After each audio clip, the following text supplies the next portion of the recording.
When working with multiple images in Photoshop, those images will appear in their own individual tab, and this makes it really easy to move between the different documents within the program. If you prefer these windows to be free-floating windows, you can click and drag a tab away from the document structure, and it becomes a free-floating window. Likewise, you can dock additional images to this free-floating window. If I take this tab, click and drag it to make it a free-floating window, I can then take the title bar of that free-floating window and drop it into this free-floating window, and now I have this tab structure. If I want to return all of these documents back to the original document structure, I can take this title bar and drop it in this top location, and all the tabs are restored. You can even change the order in which the tabs appear. Simply click and drag the tab either to the left or to the right. When you let go of the mouse, you'll notice this image is now the first image within this tab structure.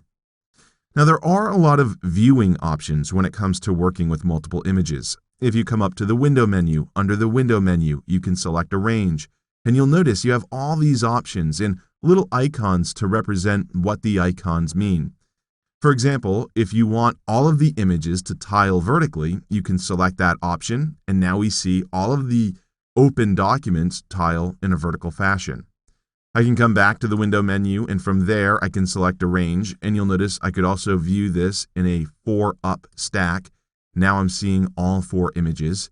If I come back to the Window menu, under the Window menu, I'll select Arrange. You'll notice something like 6-up is grayed out because I don't have 6 images open, but I could ask for all of these images to float in windows. So I'll choose Float All in Windows, and now they're all free-floating windows.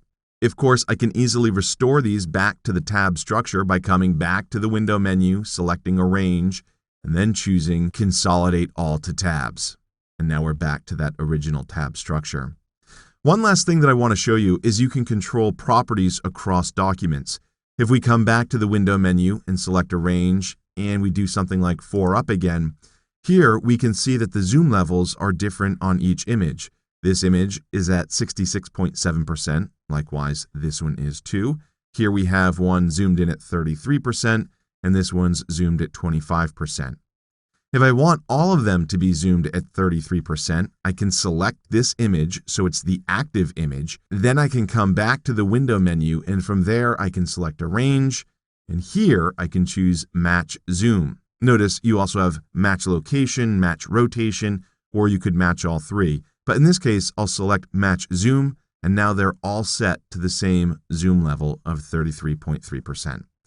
So finally, I'm just going to return these back to the original tab structure by coming over to the Window menu, selecting Arrange, and then choosing Consolidate All to Tabs. So those are some options that you have when working with multiple images in Photoshop.